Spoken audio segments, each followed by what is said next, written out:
Morning YouTube again, part 2. How did I organize for 2 schools? I'm not advocating any binder system, any work system, or any of that. My system is my system because I think it works for me. I'm not going to show you what's in the binder due to privacy, so you won't be able to see the names. But I'll tell you what's in my binder. I have 2 schools. I have it divided off by the schools that I work. So on the first part, I have run my roster from East Bed. First, I have that in there. Second, at this other school, I have a list of related services.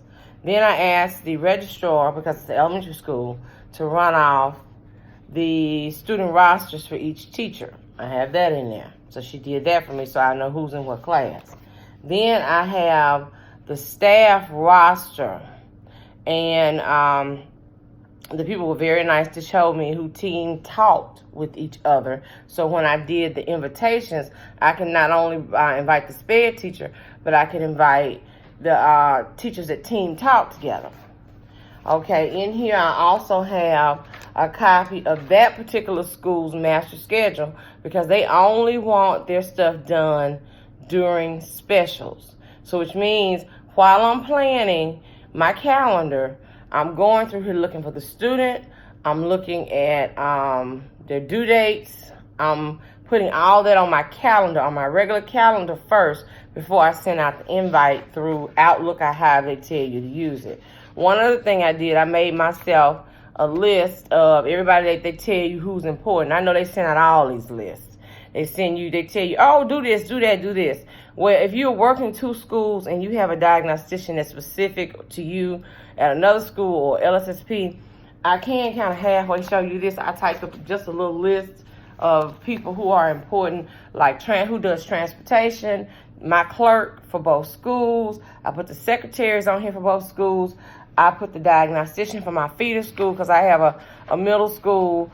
I put the people who I'll need, the specialists like autism team, things like that.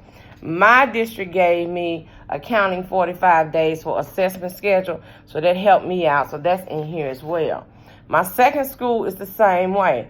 I have their school schedule. I have their roster. I have all of that stuff in this binder. So as I'm traveling from school to school, even though she gave us a boot camp binder, I made sure that I came back and made my own binder. So I'm traveling around with it. One of the things that helped me was in East Bed. I can show you this because this is just something she made up with a fake student. She gave us a fake student copy.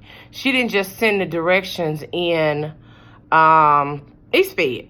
She had a fake student printed out for transfers, reads, things like that we could go through and look at while we're typing. Also, she showed us what was supposed to be in everything and how it was supposed to be filled out without just sending us to the drive. Now, most schools have templates for everything. We have templates for everything. But it's also easier when I'm sitting there looking at that book trying to fill it out versus me always trying to go into the drive. Like I said, that's just the way I put it together because I'm managing 2 schools instead of 1.